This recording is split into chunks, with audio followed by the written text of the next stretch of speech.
আজকে আমি যে ভিডিওটা বানিয়েছি এর পুরোটা অংশ জুড়েই আছে রান্নাবান্না আর খাওয়া দাওয়া। বাড়ি থেকে যেদিন চলে এসেছিলাম তার আগের দিনের ভিডিও এটি। পরের দিন খুব সকালবেলা আমি রওনা দিয়েছিলাম। আসসালামু আলাইকুম, সবাই কেমন আছেন?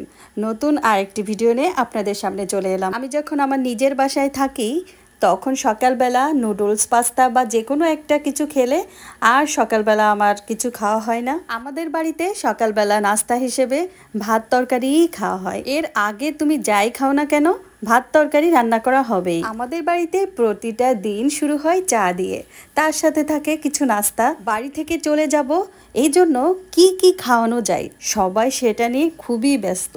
কখন কি বানাবে। আমার ছোট বোন আবার আমাদের জন্য হালিম রান্না করতে চলে গিয়েছে। দুপুরবেলা মূল রান্না বান্নার আগে ও আমাদের জন্য হালিম রান্না করেছিল।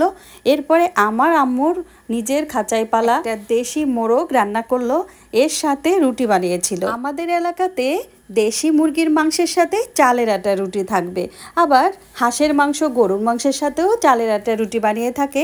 তার মানে এই নয় যে ভাত তরকারি রান্না করা অফ থাকবে। তাই আমার মা পছন্দের কুমড়ো বড়ি দিয়ে তরকারি রান্না করেছিল। এই তরকারিতে যে মাছ আর লাউ আছে সেটাও আমাদের নিজেদের বাড়িরই। আমাদের বাড়িতে একটা সময় ছিল যখন অনেক ঘটা করে কুমড়ো বড়ি দেওয়া হতো। যখন বাড়িতে কুমড়ো বড়ি দেওয়া হতো তখন কেমন যেন একটা উৎসবমুখর পরিবেশ তৈরি হতো। ছোটোবেলা থেকেই কুমড়ো বড়ি আমার খুবই পছন্দের। আর আমাদের বাড়িতে চাল কুমড়া হতো, সেই চাল কুমড়া দিয়েই কিন্তু কুমড়ো বড়ি বানানো হতো। আমরা বিকেলবেলা ঘুরতে গিয়েছিলাম, বাড়ির একটু সামনেই আমাদের মাঠ আছে সেদিকে। তারপরে ওখান থেকে আসার পরে আমার ছোট বোন ফালুদা বানিয়েছে। নাস্তা খাওয়া শেষ, আবারও সবাই রান্নাঘরে চলে গিয়েছে। আর আজকে রাতে রান্না হবে মুরগি দিয়ে কাচ্চি বিরিয়ানি। এই কাচ্চিটা এত বেশি মজা হয়েছিল, এখানে শুধুমাত্র একটা ইনগ্রিডিয়েন্টস দিতে বাদ ছিল, সেটা হচ্ছে কালার। রাতের বেলা হঠাৎ করে আমার ছোট বোন বলছে এখন আমি কাচ্চি বিরিয়ানি রান্না করব, কিন্তু বাসায় তখন কালার ছিল না।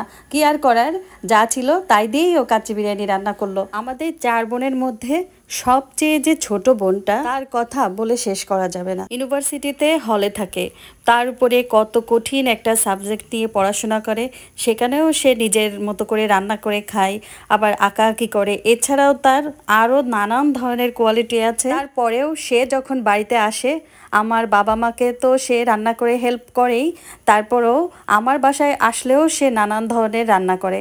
এটা তার একটা হবিও বটে। তো হঠাৎ করে মনে হলো এই যে এত কোয়ালিটি ও আসলে পেলো কোথা থেকে। আসলে পেয়েছে আমার মায়ের থেকেই।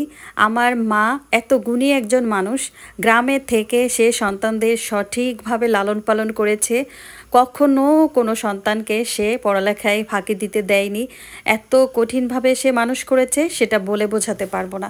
এরপরেও সে আমাদের সারাক্ষণ এটা ওটা খাবার বানিয়ে দিত।